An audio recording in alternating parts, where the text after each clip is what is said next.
హల్లెలూయా. ప్రభువు నామాన్ని మహిమ కలుగును కాక. చాలామంది సేవకులు నాకు తెలిసిన వారు శేఖర్ గారు, అలాగనే మా సోదరులు మీటింగ్ పెట్టారు, శాంసన్ గారు, అలాగనే భూషణవయ్య గారు అబ్బాయి చాలామంది ఉన్నారు, అలాగే మా బాబ్జీ అన్నయ్య. దేవునికి మహిమ కలుగును కాక. ఈ సమయంలో మన మూలవాక్యమైనటువంటి రాజుల 2వ గ్రంథం 4వ అధ్యాయం 1వ వచనం రాయబడిన మాట మనం జ్ఞాపకం చేసుకుందాం పిల్లారా.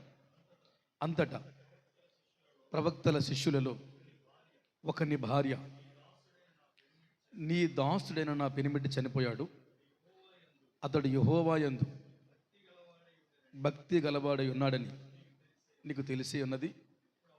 ఇప్పుడు అప్పులవాడు నా 2 కుమారుల్ని తనకు దాసు ఉండడానికై పోవుచున్నాడు. హల్లెలూయా. సేవకులారా, మనం చాలా సందర్భాల్లో ఈ మాటలు చదివాం, విన్నాం, చెప్పాం.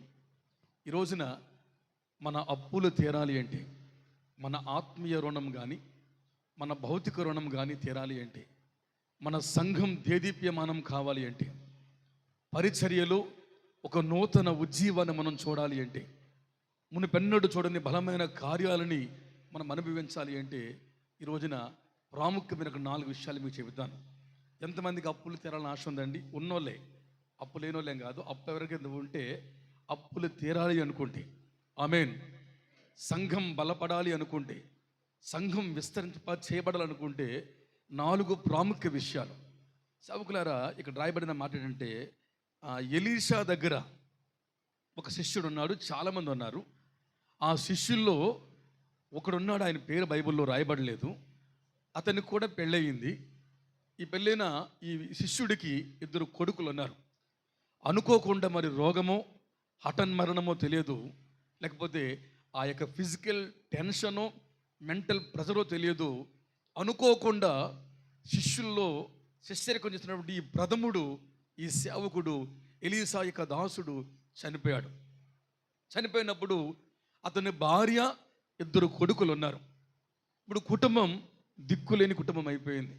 సేవకుడు మరణిస్తే, సేవకుడు లేకపోతే ఆ సంఘంలో ఒక పెద్ద దిక్కు కోల్పోయిన సందర్భం మనందరికీ తెలుసు. ఇప్పుడు సేవకుడు లేడు, తనకు భర్త పోయాడు, 2 కొడుకులు ఉన్నారు. అప్పిచ్చిన వాడు, అప్పుల వాడు వచ్చి ఆ కొడుకులిద్దరిని కూడా అప్పు కట్టలేదని తన వెంబడి తోలుకొని దాసుడు ఉండడానికి తీసుకెళ్ళిపోతుంటే ఆ తల్లి హృదయం బాధపడుతుంది. పిల్లరా, బైబిల్ రాయబడింది, ఎలీషా దగ్గరికి వెళ్ళి అంటదట, అయ్యా, మీతో శిష్యరికం చేశాడు, మీ చెంతనే ఉండేవాడు, మీదొక్క తర్పీదులో శిక్షణలో పాలుభాగస్తుడయ్యాడు. నా భర్త మీకు తెలుసు, నా భర్త యెహోవా యందు భక్తి గలవాడని మీకు తెలుసు. ఆమేన్, ఆమేన్. అప్పు చేశాడు, అప్పు తీర్చకుండా చనిపోయాడు. ఇప్పుడు ఆడది అప్పు తీర్చలేదు, బిడ్డలేమో యవ్వన బిడ్డలు వారు అప్పు తీర్చలేరు, వారికి స్తోమత లేదు. చేసేదేమో సేవ, ఉద్యోగం, వ్యాపారం కాదు, ఇన్సూరెన్స్ పాలసీలు లేవు డబ్బులు రావడానికి. ఇప్పుడు ఆ కుటుంబం అధోగతి పాలైపోతూ ఉంటే ఆమె అంటది, అయ్యా, మా ఆయన చనిపోయిన ఆయన మీ శిష్యుడు, అతడు యెహోవా యందు భక్తి కలిగిన వాడు. సేవకులారా, భక్తి కలిగిన వాడు అప్పు చేయొచ్చు, భక్తి కలిగిన వారు అప్పు చేయొచ్చు, కానీ భయం అన్నవాడు అప్పు తీర్చాలి. ఆమె చెబుతామండి. భక్తి కలిగిన వాడు అప్పు చేయొచ్చు, కష్టమో కాలానుగుణమో లేకపోతే ప్రతికూల పరిస్థితుల్లో చేయి చాచామో అప్పు చేశామో, కానీ భక్తి కలిగిన వారమే కాకుండా మనం దేవుని పట్ల భయం కలిగిన వారిగా ఉంటే, యెహోవా యందు భయం అన్నవాడు అప్పు తీర్చే ఈ లోకాన్ని విడిచి వెళ్ళాలి. ఆమేన్. కాబట్టి భక్తే కాదు, భయం కావాలి.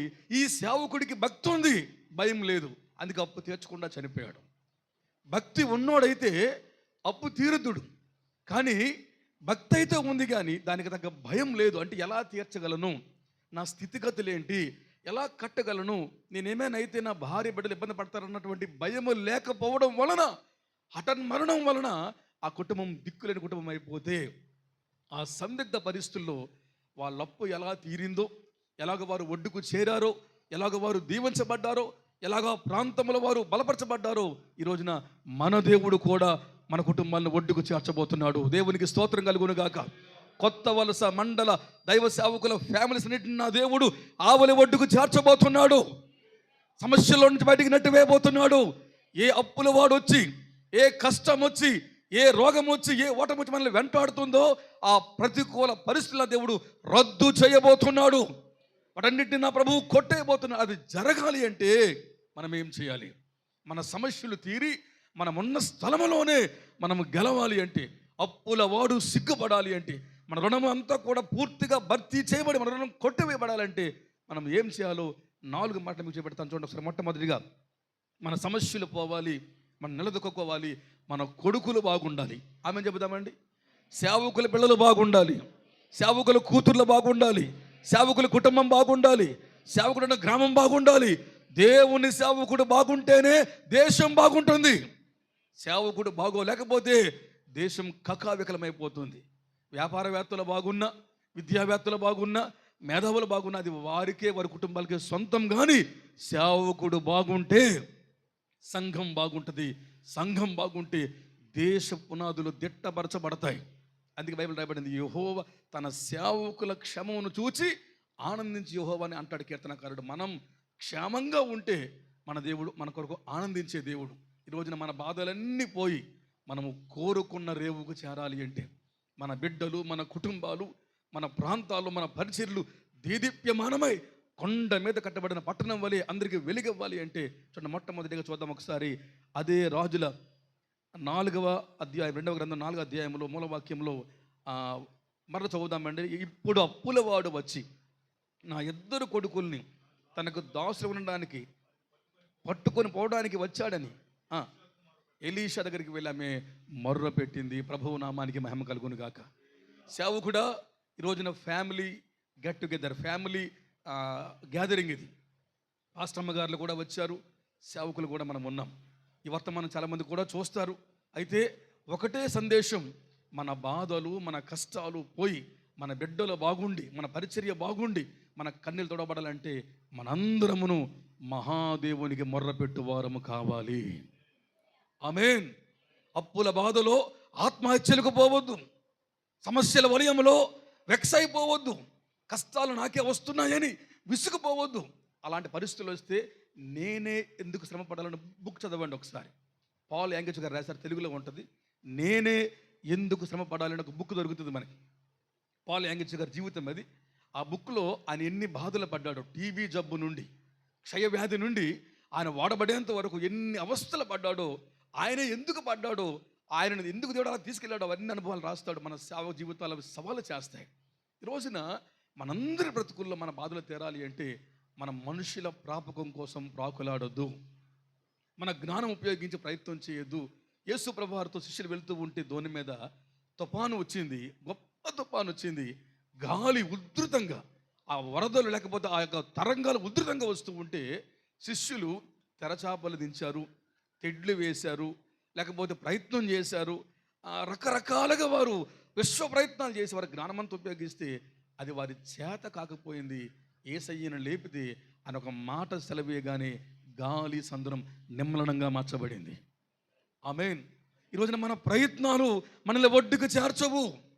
మన సొంత జ్ఞానం, మన సొంత భక్తి, మన సొంత సామర్థ్యం, మన సొంత అనుకున్నటువంటి ప్రతి పరిస్థితులు కూడా మనల్ని ఒడ్డుకు చేర్చవు. మనం ఒడ్డుకి చేరాలి అంటే, గాలి సంద్రము సద్దనగాలి అంటే, నీ ముందున్న సమస్యలన్నీ నీ ముందున ఓడిపోవాలి అంటే, నువ్వు గెలవాలి అంటే ఒక్కటే కారణం, మనందరమును దేవునికి ప్రార్థించే వారం కావాలి.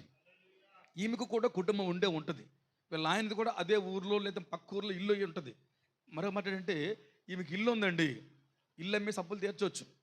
అక్కడ ఇల్లు ఉంది, ఇంట్లో ఏముంది అంటాడు కదా, అంటే ఆమెకి ఇల్లు ఉంది, ఇంట్లో ఉంటుంది, ఉదాహరణ కాదు, ఇంట్లో ఉంటుంది అంటే ఇల్లు ఉంది, ఇల్లు అమ్మేవచ్చు. కానీ ఆ ఇల్లు సార్వత్రిక సంఘానికి సాదృశ్యం, దేవుని మందిరానికి సాదృశ్యం. దేవుడు మనకిచ్చిన దానిని ఎప్పుడు కూడా కుదువ పెట్టడానికో, తాకట్టు పెట్టడానికో, అమ్మేయడానికో, ఆర్పెట్టే ప్రయత్నం చేయకూడదు. దేవుని ఇల్లు ప్రార్థనా మందిరం కావాలి. దేవుని నామానికి మహిమ కలుగును గాక. హల్లెలూయా. అప్పులు వచ్చారు కాబట్టి ఇల్లు అమ్మేయలేదు ఆమె. ఎందుకంటే అక్కడ రాయబడింది, ఆమె తిన్నగా నేరుగా వెళ్ళి బంధువుల దగ్గరకో, అమ్మ దగ్గరకో, లేకపోతే భర్త బంధువుల దగ్గరకు పోకుండా నేరుగా ఎలీషా దగ్గరికి వెళ్ళి, ఎలీషా గారు నా పరిస్థితి ఇలా ఉందండి, మా ఆయనకు భక్తి ఉంది కానీ అప్పు చేశాడు, భయం లేకపోతే అప్పు తీర్చలేకపోయా, నేను అయిపోయాడు, నా 2 కొడుకులు తీసుకుపోతున్నారు, నేను ఒంటరి అయిపోయానని ఏడుస్తూ ఉంటే అక్కడ అయిపోయింది. ఎలీషాకు ఆమె వెళ్ళి మొర్ర పెట్టగా భారతదేశంలో అద్భుతాలు జరగాలి. ప్రతి సేవకుని ఆర్థిక సంఖ్యలు తెగిపోవాలి. ఫైనాన్షియల్ బ్రేక్ త్రూ రావాలి. సంఘం అద్భుతంగా దీవించబడాలి. మనందరి బ్రతుకులలో దేవుడు నూతన మనుషులను పంపించి, బర్జీలను పంపించి, అక్కుల ప్రిస్కిలను పంపించి, బర్నబాలను లేపి మన పరిచయలని అపోస్తుల కార్య గ్రంథ పరిచయగా చేయాలి అంటే మనందరం ముందుగా మన బాధలలో దేవునికి మొర్ర పెట్టేవారం కావాలి. ఆయన పాదాలు పట్టుకుని ఏడ్చేవారం కావాలి. మనందరికి తెలిసి అవకులారా 145:18 అంటాడు, తనకు నిజముగా మొర్ర పెట్టువారు అందరికీ ఆయన సమీపంగా ఉన్నాడు. అంటే నిజముగా అంటే డూప్లికేట్ మొర్ర కూడా ఉంది, అవసరానికి పెట్టే మొర్ర ఉంది, కావాలనుకుంటే మొర్ర ఉంది. నిజమైన మొర్ర పెట్టేవారు, నిజముగా ప్రార్థించేవారు, అనిచ్చేంత వరకు తలుపు తట్టేవారు. ప్రార్థన అంటే అడిగి ఊరుకోవడం, ప్రభా నాకు ఇవ్వండి, ప్రభా నాకు చేయండి అని. మొర్ర అంటే ఇచ్చేంత వరకు వేడుకోవడం, తలుపు తడుతూనే ఉండడం, ఆయనను తలుపు తట్టి నాకు కావాలని వేడుకోవడం. ఈరోజు వాక్యం మాట్లాడుతుంది, మనందరమును దేవునికి మొర్ర పెడదాం. పడ్డారా సిగ్గుమాలి మాట మాటికి అడిగితే ఆయన మనకు ఇచ్చే దేవుడు. ఏ రొట్టె కావాలో, ఏ చేప కావాలో, ఏ ఆరోగ్యం కావాలో మనం వెళ్ళి అర్ధరాత్రైనా తలుపు తడితే ఆయన తీయకపోతే తడుతూనే ఉంటే తప్పక ఆయన లేస్తాడు, మనక్కర ఆయన తీర్చబోతున్నాడు. ఆమేన్. మనం విసుగుపోతున్నాం. ఇవ్వలేదండి, మొన్నొచ్చిన ఆయన బాగున్నాడు, నిన్నే సేవకు వచ్చాడు, కారు కొనుక్కున్నాడు, నాకన్నా జూనియర్ ఆయన 100 మంది అయిపోయారు, నేను సీనియర్నండి అని ఒకవేళ బాధలో నీవు ఉంటే దయచేసి వ్యసన పడొద్దు, బాధపడొద్దు. నా దేవుడు నిన్ను కూడా లేపే రోజులు రాబోతున్నాయి. నా ప్రభు నిన్ను దర్శించే కాలం రాబోతుంది. నీ సమయాన్ని దేవుడు నీకు అనుగ్రహించబోతున్నాడు. నేను ఇలాగ ఉంచడు. నీ పరిస్థితుల దేవుడు మార్పులకు నాంది పలికి కృపను ఆజ్ఞాపించబోతున్నాడు. కృప కలుగును గాక జెరుబ్బాబెలు అన్న మాట ప్రభు నీతో పలుకుతున్నాడు. ఉదయకాలం మందు వాక్యం రాయబడింది. మన సమస్యలు పోవాలి, మన సేవ బాగుండాలంటే మొట్టమొదటి మెట్టు, ప్రాముఖ్యమైనటువంటి ఆయుధం దేవునికి మొర్ర పెట్టడం. ఆమేన్, హల్లెలూయా. చూడండి, లోకాసు వార్తలో 18వ అధ్యాయంలో వచనం 7లో మనకి మాట కనబడుతుందండి. లోకాసు వార్త 18వ అధ్యాయం వచనం 7లో మనకి మాట కనబడుతుంది. లోకా 18:7. దేవుడు తాను ఏర్పరచుకున్న వారు దివారాత్రులు తన గూర్చి మొర్ర పెడితే ఆయన వారికి న్యాయం తీర్చడా? ఆయన వారికి త్వరగా న్యాయం తీర్చును. హల్లెలూయా. దేవుడు తాను ఏర్పరచుకున్నవారు అనుకూల పరిస్థితుల్లోనో, కష్టకాల పరిస్థితుల్లోనో, లేకపోతే అనుకుంటున్నప్పుడు కాదట, దివారాత్రులు మొర్రబెట్టేవారు కావాలి. దివారాత్రులు మొర్రబెట్టే వారికి ఆయన న్యాయం తీర్చడా అని రాస్తూ, అవును తప్పక త్వరగా వారికి దేవుడు న్యాయాన్ని తీర్చబోతున్నాడు. నా దేవుడు నీ జీవితంలో న్యాయాన్ని తీర్చబోతున్నాడు, న్యాయాన్ని పంపించబోతున్నాడు. ఓడిపోయావు, మోసపోయావు, అనేక సార్లు ఇబ్బందుల పాలయ్యావు, ప్రజలను నమ్మావు, మనుషులు నమ్మావు, పతనమయ్యావు. కానీ నా దేవుడు నీ పట్ల న్యాయమైన కార్యాన్ని జరిగించడానికి ఆశపడుతున్నాడు. అది జరగాలి అంటే మరొక్కసారి మనందరమును యెహోవా దేవునికి మొర్రపెట్టు వారం కావాలి.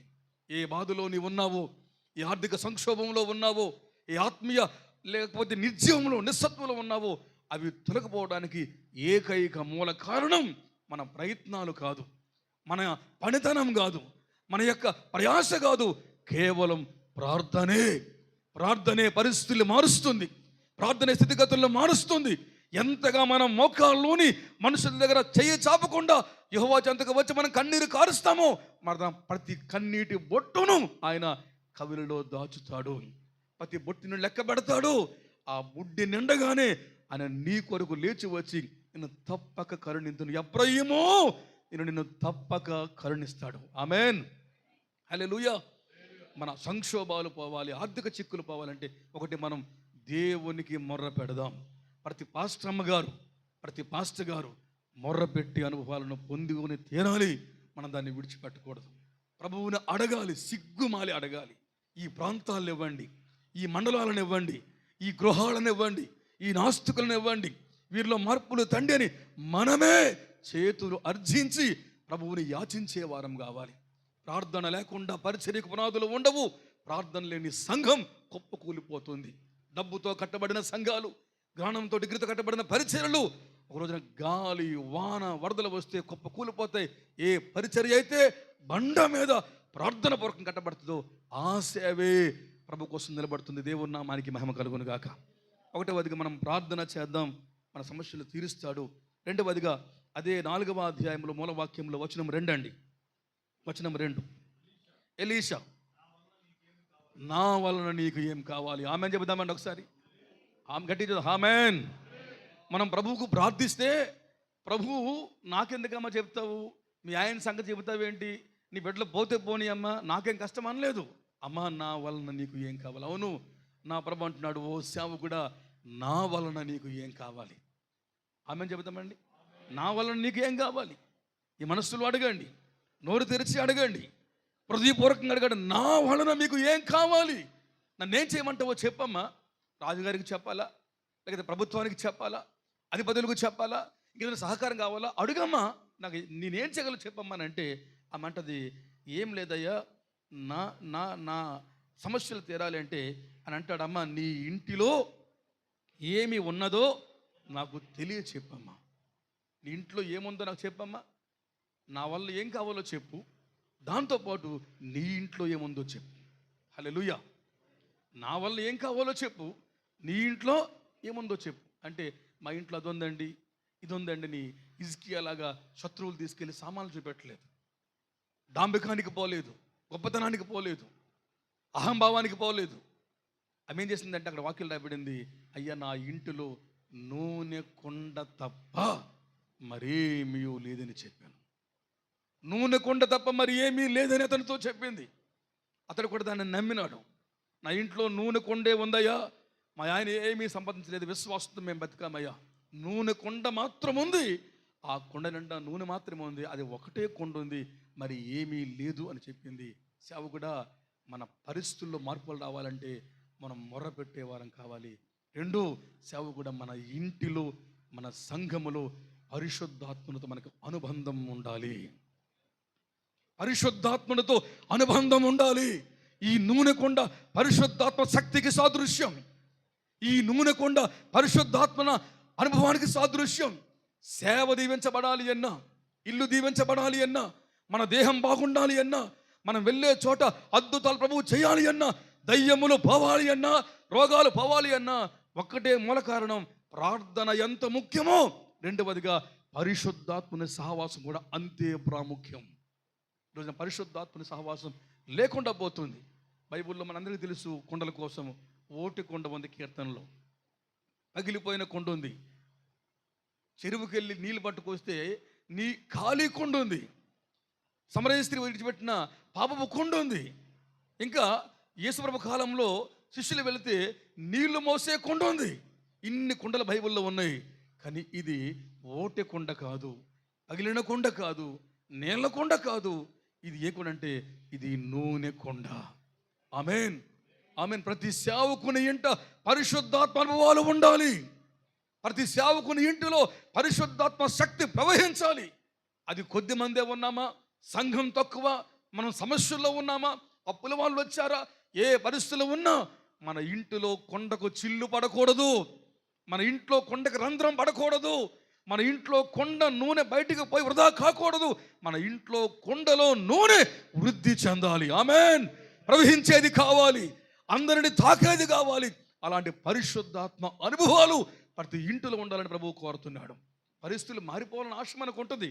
ఉన్న మనం ప్రార్థించే వారం కావాలి. 2, పరిశుద్ధాత్మ దేవునితో అనుబంధాన్ని కలిగి ఉండాలి. పరిశుద్ధాత్మ శక్తిని మనం కలిగి ఉండాలి.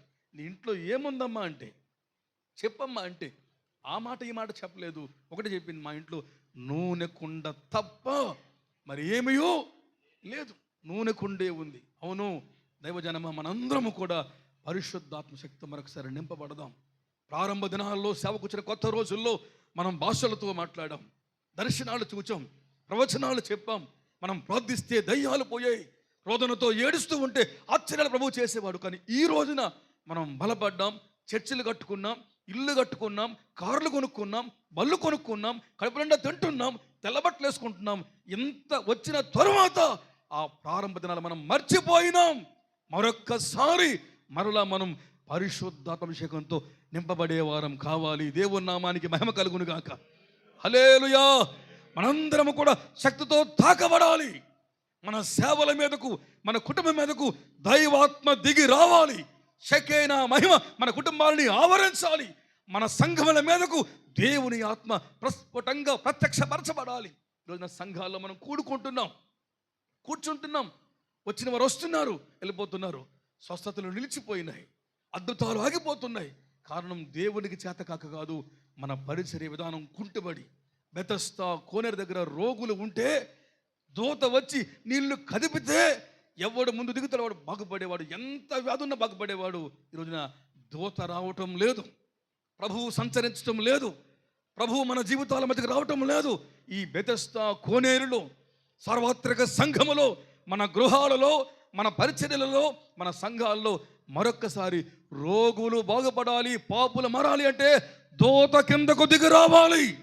నీళ్లు కదిలించబడాలి, నీళ్లు కదలాలి, కుటుంబాల్లో మార్పులు రావాలి.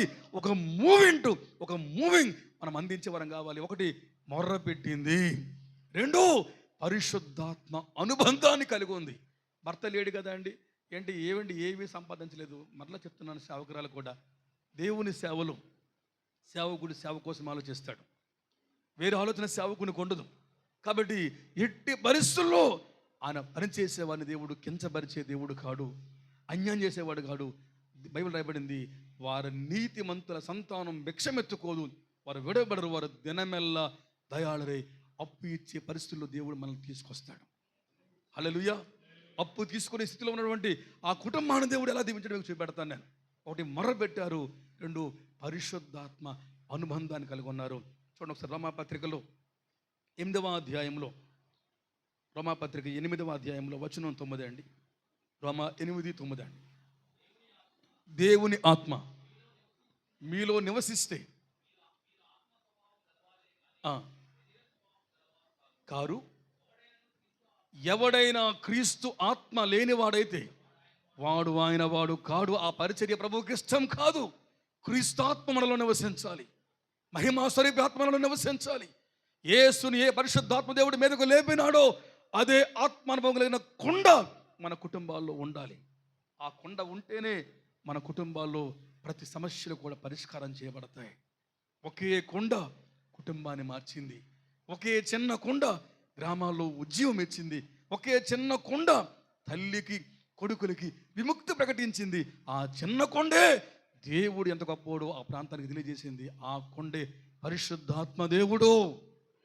ఎన్ని బాధలున్నా ఆత్మ పూర్ణతను మానేయకండి. ఎస్ఆర్ మనోహర్ గారు చెప్పేవారు. ఎస్ఆర్ మనోహర్ గారు బెంగళూరులో ఉంటున్నారు కదా, గొప్ప దేవుని సేవకులు. యూట్యూబ్లో రేస్ ఆఫ్ లవ్ మినిస్ట్రేషన్ కొడితే మీకు వస్తుంది, రేస్ ఆఫ్ లవ్ అని కొడితే వస్తుంది. మంచి సందేశాలు కేవలం పరిశుద్ధాత్మ కోసం చెబుతారు ఆయన. గొప్ప ఆత్మపూర్ణులు అని అంటారు. తెల్లవారి 3 గంటలకు లేచి, ఎస్ఆర్ మనోహర్ గారు 3 గంటలకు లేచి 6 గంటల వరకు ప్రతిరోజు 3 గంటలు ఆయన భాషలతో ప్రార్థన చేస్తారట. అన్య భాషలతో ప్రార్థన చేస్తే 3 hours నాన్ స్టాప్గా ప్రార్థన చేస్తే ఆయన వెళ్ళే చోట దేవుడు భారతదేశమే కాదు ప్రపంచమంతా ఆయనని బలపరిచి వాడుకున్నాడు. వైజాగ్లో ఉద్యమం వచ్చిందంటే ఆ ఉద్యమంలో పెద్ద పెద్దలు ఉండొచ్చు, కానీ దానికి కారణం ఎస్ఆర్ మనోహర్ గారు కూడా ఒకరు. దేవుని నామానికి మహిమ కలుగును గాక. ఆమేన్. దినకరన్ గారు రాకముందు స్వస్థలు మనకు అలవాటు అయిపోయినాయి, పిలుపులు అలవాటు అయిపోయినాయి. ఎస్ఆర్ మనోహర్ రాగానే యువత ఉజ్జీవించబడింది, సంఘాలు తాకబడ్డాయి, జీవితాలు మార్చబడ్డాయి. అందులో నేను కూడా ఒకడిని. ఆ మీటింగ్లో కూర్చొని నేను, ఇతను కూడా వచ్చాడు నాతో పాటు. నన్ను కూడా పేరు పెట్టి ఆయన పిలిచాడు స్టేజ్ మీదకి. 100,000 మందిలో ఈ రోజున మన జీవితాల్లో పరిశుద్ధాత్మ అనుబంధం కొండ మనకు ఉండాలి. ఎవడైనా క్రీస్తాత్మ లేనివాడైతే వాడు కాడు అంటూ అదే రోమాలో 8:14 మరొక మాట చెప్తారు. 8:14 దేవుని ఆత్మ చేత ఎంతమంది నడిపించబడతారు, వారందరూ దేవుని కుమారులుగా పిలువబడతారు. హల్లెలూయా. మనం దేవుని ఆత్మతో నింపబడదాం, మనం నడిపించబడదాం. ప్రభు ఆత్మ మనల్ని నడిపించాలి. దేవుని ఆత్మ మనం నడిపించబడితే మనం ఓడిపోం. ఒకటి మొర్ర పెట్టింది, రెండు పరిశుద్ధాత్మ అనుబంధాన్ని కలిగి ఉంది. పెద్ద దిక్కును పోగొట్టుకుంది, భర్తను కోల్పోయింది, అప్పులోడు వచ్చాడు, బిడ్డలు లక్కపోతున్నాడు, ఇల్లంతా కన్నీళ్ళే, కానీ ప్రార్థన చేసింది. ఆమేన్. అనుబంధాన్ని పరిశుద్ధాత్మతో కలిగి ఉంది. తొందరగా చూపెడతాను. మూడవదిగా ఒక పావు గంటలో ముగించేస్తాను. మూడవదిగా చూద్దాం. 4వ అధ్యాయంలోనే వచనం 5 అండి. 4:5.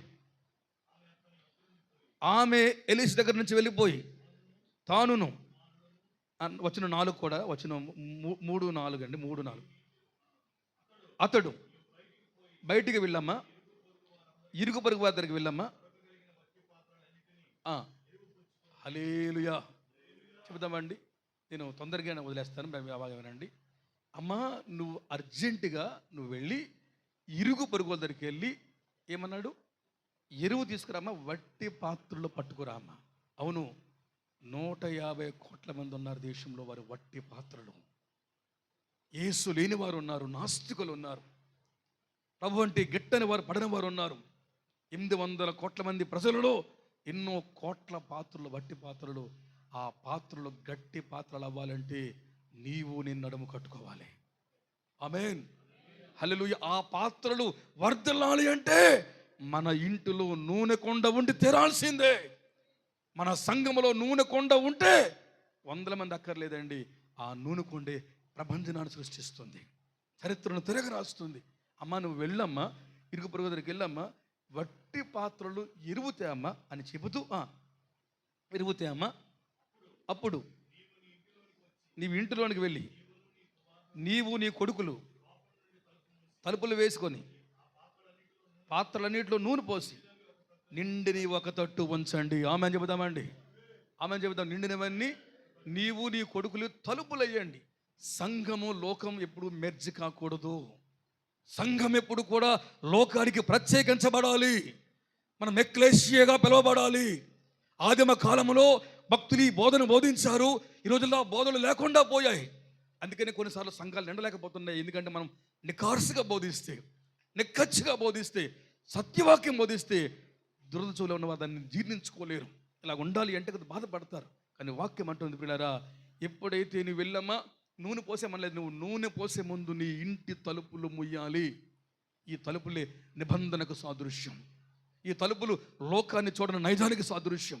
వారు కేకలేసినా అరుచుకున్నా వారిని ఎవరిని చూడకుండా ఏకాగ్రతతో ఉండాలని చెప్పడానికి తలుపులు వేసుకుంటే నూనె కొండలో నూనె ఎరువు పాత్రలో పోయమ్మా, నిండినవన్నీ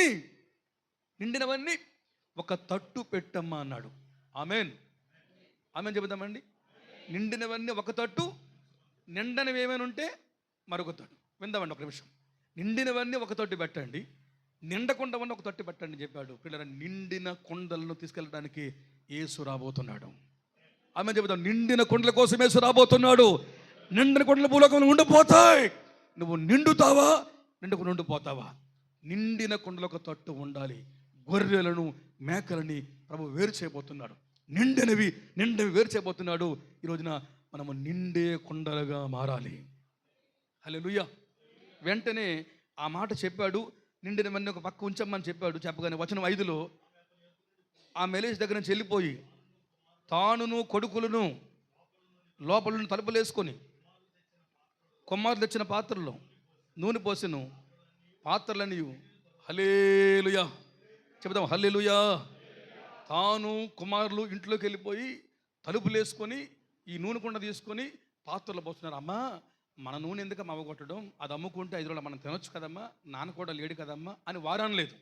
అమ్మా, నాకు ప్రైవేట్ క్లాస్ ఉంది, అమ్మా నాకు క్రికెట్ మ్యాచ్ ఉంది, అమ్మా నాకు ఒంట్లో బాగాలేదు, తండ్రే పోయాడు, ఇంకేం దేవుడమ్మా అని విసుకుపోలేదు.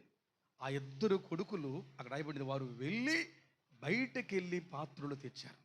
ఇంటింటికి వెళ్ళి పాత్రలు తెచ్చారు. ఇంట్లో పెడితే అమ్మ 2 కొడుకులు కలిసి ఆ పాత్రలు నింపుతున్నారు. అవును, 3వదిగా మన బాధలు తీరాలంటే నీవు, నీ కొడుకులు, నీ కూతుర్లు అందరూ కలిసి దేవుని పని చేయవారు కావాలి. ఆమేన్. మన బిడ్డలు నూనె నింపేవారు కావాలి. నా కొడుకు, నా కూతురు పాత్రల కోసం పరిగెత్తువారు కావాలి. నా బిడ్డలు ఎరువు పాత్రలు తెచ్చేవారు, పట్టి పాత్రలు తెచ్చేవారు, ఇంట్లోకి తెచ్చేవారు, తలుపులు వేసేవారు, తల్లితో కలిసి పనిచేసే పనివారు దేవుని కావాలి. దేవుడు సోమరులు వాడుకోడు. దేవుడు సమర్థనంగా ఉన్న వారిని దీవించాడు. దేవుడు కష్టపడే వారిని దీవిస్తాడు. దేవుడు శ్రమించే వారిని దీవిస్తాడు. ఎండనక వాననక ప్రభువు చెప్పిన మాటకు లోబడి నాయకునికి విలువిచ్చి ఎవడైతే తలుపులు వేసుకొని లోకానికి వ్యతిరేకంగా ఉంటాడో అలాంటి వారిని ప్రభు దర్శిస్తాడు. ఆ బిడ్డలు వెళ్ళి ఇంటింటికి వెళ్ళి ఎరువు పాత్రలు తెస్తే ఇంట్లో పెడితే అమ్మ బిడ్డలు కలిసి ఆ వట్టి పాత్రలు నూనె పోసి అరటిని నింపినారు అని వాక్యం మాట్లాడుతుంది. ఒకటి ప్రార్థించిన బిడ్డలు, రెండవదిగా నూనె కుండ కలిగిన వారు, మూడవదిగా వట్టి పాత్రల్ని నిండగా నింపిన వారు, ముగ్గురు కలిసి నింపినారు. అవును, ప్రతి సేవకుడు కుటుంబం నిజంగా ప్రభువు సేవ కోసం కష్టపడితే ఈ దేశం ఎప్పుడో ప్రభువుకు అంకితం అయిపోతుంది. ప్రజలారా, నేను బాగుంటే నా కొడుకు నా మాట వినడు, మా పాస్టమ్మ గారు బాగుంటే నా కూతురు ప్రభువుతో సరిగా ఉండదు. ఈ పరిస్థితులు బట్టి సేవ కుంటుపడుతుంది. మన కుటుంబాలు కలిసి నెహెమ్యా కాలం వలె ఆయుధాలు పట్టుకుని ఈ గోడలను కట్టువారం కావాలి. ఆయుధాలను మోస్తూ సన్బల్లును, టోబియాను, గెషేమును ఎదిరించేవారు మనం కావాలి. మన కొడుకులు శూరులు కావాలి, మన కూతుర్లు షల్లూము కుమార్తెలు కావాలి, మన కూతుర్లు పిలుపు కూతుర్లు కావాలి, మన కొడుకులు ప్రభు కొరకు నివసించి జీవించే యోధులుగా మారాలి. తల్లి కొడుకులు కలిసి పనిచేస్తూ ఉంటే వట్టి పాత్రలు నింపే పని. మన పని ఏం పని చెప్పండి అమ్మా, అయిపోయిందండి. మన సేవ ఏంటండి? మన సేవ, నన్ను క్షమించండి, ఆ జాగా, ఈ భూమి, లేకపోతే ఈ ఇల్లు, లేకపోతే అది, ఇది మన పరిచర్యే వట్టి పాత్రలు నింపే పరిచర్య. ఈ సేవే ఖాళీ పాత్రలు నింపేసి వాళ్ళని నింపాలి అంటే ముందు మన ఇంట్లో నిండైన కొండ ఉండాలి. ఆమేన్. మన గుండెల నిండా వాక్యం ఉండాలి, హృదయంలో దేవుని శక్తి ఉండాలి. లోకమును మనం ఛాలెంజ్ చేయాలి అంటే మనలో రోషం ఉండాలి, దైవాగ్ని మనలో గుండెలో మన్నచబడాలి. ఒకటి ప్రార్థించినారు, రెండు అనుబంధం కలిగి ఉన్నారు, మూడవది వాక్యం మాట్లాడుతుంది వాళ్ళు ఖాళీ పాత్రల్ని నిండుగా కలిసి నింపారు. చిన్న గొడవ ఉన్నా అక్కడ ఆత్మ పనిచేయడండి. ముగ్గురులను ఒక్కరు కొట్టుకున్నా పరిశుద్ధాత్మ పనిచేయడు. ముగ్గురు ఒకే మాట, అమ్మా నూనె పోసేద్దామమ్మా. ఆమేన్. నూనె పోసేద్దామమ్మా, మన ఆకలితో చచ్చిపోదామమ్మా. అయ్యగారు చెప్పారమ్మా మనకి, మనం చేద్దామమ్మా. అరే తలుపులు రా, గాలి వేయట్లేదురా, వేసేద్దామమ్మా, ఎక్కడికి పోవమ్మని చెప్పేసి వాళ్ళు ఇద్దరు ఆడపిల్లలాగా పరిగెత్తుకెళ్ళి పాత్రలు పట్టుకొచ్చి ఇంట్లో పెట్టుకొని తలుపులు వేసుకొని ముగ్గురు కలిసి యేసు నామములో ప్రారంభించి నూనె పోస్తూ ఉంటే పాత్రలు నిండుతున్నాయి, కానీ ఈ కుండలో నూనె తరగలేదు. నూనె నీళ్లు పోసేవాడికి నీళ్లు పోయబడిన అన్నాడు సామెతకర్త సొలొమోను. నిజమే. మూడవదిగా మనము నింపుదామండి. ఎన్ని గ్రామాలు అయితే ఉన్నాయో, ఎన్ని ప్రాంతాలు అయితే డ్రై అయిపోయినాయో, ఎండిపోయినాయో, మనమే వాక్య జీవంతో నింపుదాం, అభిషేకంతో నింపుదాం, ప్రజలను నింపుదాం. ఆఖరి మాటతో నేను ముగిస్తాను, చూడండి ఒకసారి. ఆఖరిదిగా ఒకటి ప్రార్థించారు, రెండు పరిశుద్ధాత్మ అనుబంధాన్ని కలిగి ఉన్నారు, మూడవదిగా ఖాళీ పాత్రల్ని కలిసి నింపారు, ఆఖరిదిగా అదే 4వ అధ్యాయములో వచనం 6 పాత్రలన్నీ నిండిన తర్వాత ఇంకా పాత్రలు తెండి అని చెప్పగా వాడు మరి ఏమీయో లేవు అని చెప్పారు. నూనె నిలిచిపోయాను. చాలండి. ఇప్పుడు నూనె అంతా నిండిపోయింది కదండి, అన్ని ఇంట్లో పాత్రలన్నీ నిండిపోయినాయి, వీళ్ళదంటే కూడా నూనె ఉంది. ఇంకా అయ్యగారితో ఏం పని ఉందండి? అవసరం తీరిపోయిందండి. వీళ్ళకి ఐడియా ఉంది నూనె అమ్ముకుంటే డబ్బులు వస్తాయని. ఒక పాత్ర అయితే డబ్బులు రావు, ఇంటి నిండా పాత్రలు నిండిపోయినాయి, ఇంకా ఈ కుండలో నూనె కూడా ఇంకా ఇంకా ఉంది, పూర్తిగా ఉంది. ఇప్పుడు అయ్యగారితో ఏం పని నిండిపోయాక? కాదు, ఆమె నిండిపోయిన తర్వాత కూడా ఎలీషా దగ్గరికి వెళ్ళి, అయ్యగారు పాత్రలన్నీ నిండినాయండి, ఏం చేయాలండి మరలా అడిగింది. దేవునికి మహిమ కలుగును గాక. ఆమేన్. అప్పుడు ఎలీషా అంటున్నాడు, ఆమె అంటున్నాడు అని చెప్పగా అతడు అంటున్నాడు, వచ్చి సంగతి చెప్పింది. ఎలీషా అంటాడు, నీవు వెళ్ళి నూనె నమ్మి నీ అప్పు తీర్చి మిగిలిన దానితో హల్లెలూయా. ఏమన్నాడమ్మా? ఆ నూనెంతా అమ్మేసి ముందు మీరు ఒక స్థలం కొనుక్కొని, చక్కని ఇల్లు, చక్కని చర్చి కట్టుకొని, ఏదైనా కొనుక్కొని, వస్తువులు కొనుక్కొని, డబ్బులుంటే ఎక్కడైనా వేసుకొని కొద్దిగా తీర్చుకోవడం చెప్పలేదు ఆయన. ముందు అప్పు తీర్చండి, ఆమేన్, తరువాత మీరు బ్రతకండి. ఆమేన్. బతకడం ముఖ్యం కాదు, ముందు తీర్చాలి, తరువాత మీరు బతకండి. ముందు నూనెతో అప్పు తీర్చు, అటు పిమ్మట మిగిలిన కొద్ది దానితోనే మీరు బ్రతకండి అని చెప్పాడు. అవును, మనం ప్రభువు కోసం బ్రతికే వారం కావాలి. కొద్దిదైనా చాలు, దానికి ముందు మనం రుణమును తీర్చుకునే వారం కావాలి. ఈమె మొర్ర పెట్టింది, పరిశుద్ధాత్మ అనుబంధాన్ని కలిగి ఉంది. ఆమేన్. కలిసి కుండలను నింపింది. ఆమేన్. నాలుగవదిగా, ఏ రుణం ఉందో, ఏ సమస్య ఉందో, ఏ బలహీనత ఉందో, ఏ అప్పు ఉందో, ఏ వ్యాధ్యం ఉందో దాన్ని పూర్తిగా తెంచి వేసుకుని రుణాన్ని కడుక్కొని అప్పుడు జీవించి ప్రభు మహిమ తీసుకొచ్చింది. నాలుగవదిగా, మన రుణమును మనం తీర్చుకోవాలి, మన బాకీ మనం తీర్చుకోవాలి. రోమాపత్రికలు 13వ అధ్యాయం, మన రుణం మనం తీర్చుకో. రోమాపత్రిక 13వ అధ్యాయంలో వచనం 7 అండి. రోమాపత్రిక 13 వచనం 7. రోమా 13:7, 8 కూడా. ఇందుకే కదా చెల్లిస్తున్నారు. కాబట్టి ఎవరికి పన్నో వారికి పన్ను ఇవ్వండి, ఎవరికి సుంకమో వాళ్ళకి డబ్బులు కట్టండి. ఎవరి ఎడల భయం ఉండాలో భయమును, సన్మానం ఉండాలో కలిగి ఉండండి. అందరికీ వారి వారి రుణములను మీరు తీర్చండి అని రాస్తూ, ప్రేమ విషయంలో తప్ప మరి ఏమి ఎప్పుడు ఎక్కడ మీరు అచ్చి ఉండవద్దు. ఆమేన్. ఎవరికి అచ్చి ఉండొద్దు, ప్రేమ విషయంలో తప్ప. అందరు రుణములు తీర్చని చెప్పాడు. ఇప్పుడు నాకు ఏ బాకీలు లేవండి, నాకు ఏ గొడవలు లేవండి, కాబట్టి ఆ వాక్యం నాకు కాదని అనుకుంటాం. కాబట్టి ముగిస్తాను ఒక మాట చెప్పి. ఈ అప్పుల బాధ నాది కాదండి అనుకుంటాం కదా మనం. ఒక అప్పు మనం ఉండిపోయాం, అప్పు చూపించి ముగిస్తాను. రోమాపత్రిక 1:14 ఒక అప్పు ఉంది మనకి. ఆ అప్పు చూసి మనం వాక్యం ముగించుకుందాం. 1:14 రోమాపత్రిక. రోమా 1:14. రోమా 1:14. గ్రీసు దేశస్థులకును కాని వారికి, జ్ఞానులకు, మూఢులకు నేను రుణస్థుడను. ఆమేన్. ఆమేన్. గ్రీకులు కాని వారికి, జ్ఞానులకు, మూఢులకు ఇంకా సువార్త వెళ్ళలేదు కాబట్టి నేను వారికి రుణస్థుడను. అవును, మనందరం కూడా సువార్త విషయంలో ప్రభుకు రుణపడిపోయాం. ఇంత పెద్ద గ్రామాలు, ఇన్ని మండలాలు ఉన్నాయి, మనం అనేక గ్రామాలకు రుణపడిపోయాం.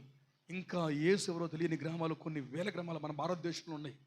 చర్చి లేని గ్రామాలు, వందల గ్రామాలు మన దేశంలో ఉన్నాయి. నార్త్ ఇండియాలో అసలు సేవే లేదు. కొండల ప్రాంతాల్లో యేసు అంటే వారికి తెలియదు. అలాంటి ప్రాంతాలు మనం రుణపడిపోయాం. మన రుణం మనం తీర్చుకోవాలి, మన బాకీ మనం తీర్చుకోవాలి. మరలా మనం వాక్యం చెప్పాలి, అప్పుడే మనం బతకాలి. ముందు మనం ఏమంటే బతకాలనుకుంటున్నాం, ముందు బతికేద్దాం, నేను బతికేయాలి, నా పిల్లలు బతికేయాలి కాదు. ముందు అప్పు తీరాలి, అప్పుడు మనం బతకాలి. ఈ అప్పే సువార్త అప్పు, ఈ అప్పే ఆత్మ సంబంధమైన రుణం, ఈ అప్పే దేశాన్ని మార్చే రుణం. ఆ రుణం మనం తీర్చుకున్న తర్వాతే మన బిడ్డలు మనం హ్యాపీగా బతకగలం. ఆమేన్. రివర్స్ అయిపోయింది. ముందు మనం బతికేద్దాం అనుకుంటున్నాం, రుణం ఉండిపోతుంది. ఈ రుణం తీరాలి అంటే మనందరము కూడా మొర్రపెట్టు వారం కావాలి, పరిశుద్ధాత్మ అనుబంధాన్ని కలిగి ఉండాలి. మనము కలిసి కట్టుక కుటుంబాలతో పాత్రలు నింపాలి. 4, ఏది ఏమైనా సువార్త పరిచర్య ద్వారా ఆత్మలకు వాక్యం చెప్పి మనం మన రుణాన్ని కడుక్కోవాలి, తీర్చుకోవాలి. ఆ కృప నాకు ఇవ్వండి దేవాని. కళ్ళు మూసుకుంటే ఒక చిన్న ప్రార్థన చేయాలని ఆశపడుతున్నాను. అందరూ కళ్ళు మూసుకుందామండి. ఉన్న స్థలాల్లో దైవ సేవకులందరం కూడా మనం కళ్ళు మూసుకుందాం. ఒక చిన్న ప్రార్థన చేసుకుందామండి. ఒక తీర్మానం చేసుకుందాం.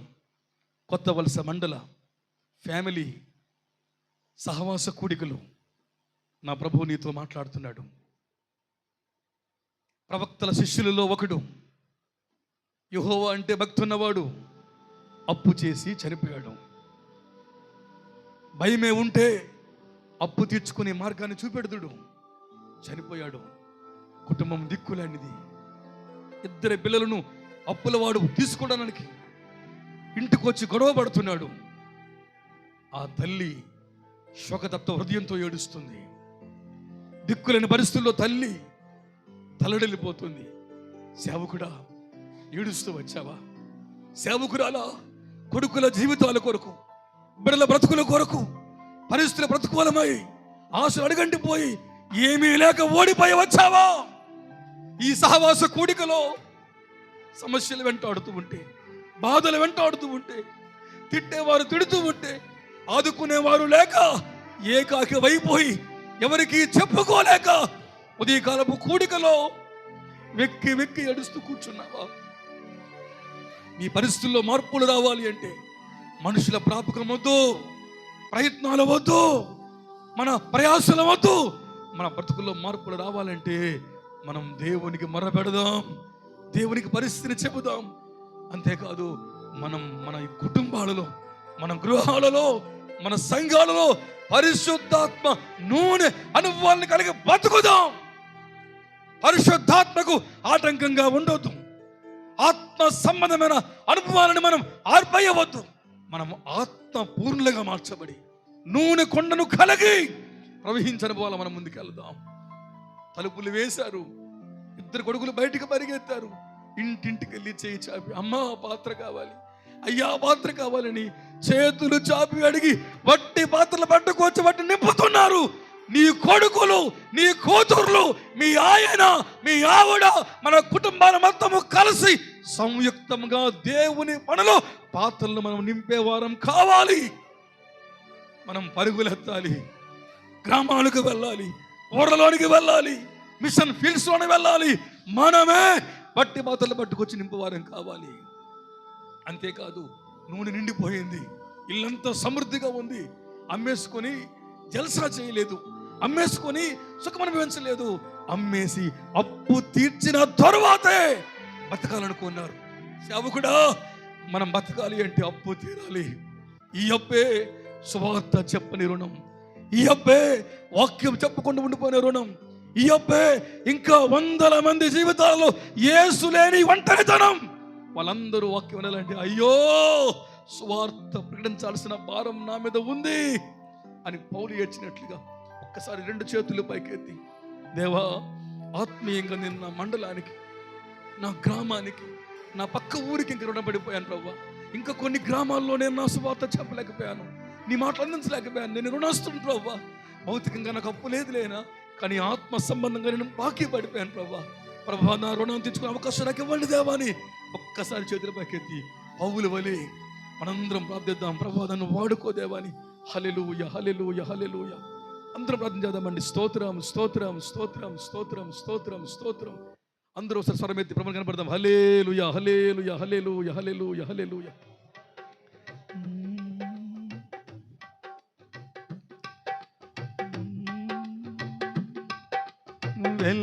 వెళ్ళగలిగితే మీరు తప్పక వెళ్ళండి,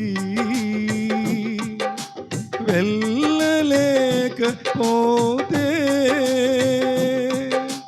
వెళ్ళే వారిని పంపండి.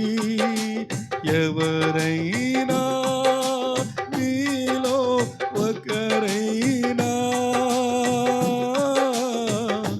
వెళతారా, నా ప్రేమను చెబుతారా, వెళతారా, నా ప్రేమను చెబుతారా. నా పేరే తెలియని ప్రజలు ఎందరు ఉన్నారు, నా ప్రేమను వారికి ప్రకటింప కొందరి ఉన్నారు. రక్షణ పొందని ప్రజలు లక్షల కొలదిగా ఉన్నారు. మారుమూల గ్రామంలో, ఊరి లోపల వీధుల్లో ఎవరైనా మీలో ఒకరైనా వెళతారా, నా ప్రేమను చెబుతారా, వెళతారా. ఒక చరణం పాట ముగించుకుందాం. నేను నమ్మిన వారిలో కొందరు మోసం చేశారు, వెళతామని చెప్పి వెనుకకు తిరిగారు. ఎవరైనా మీలో ఒకరైనా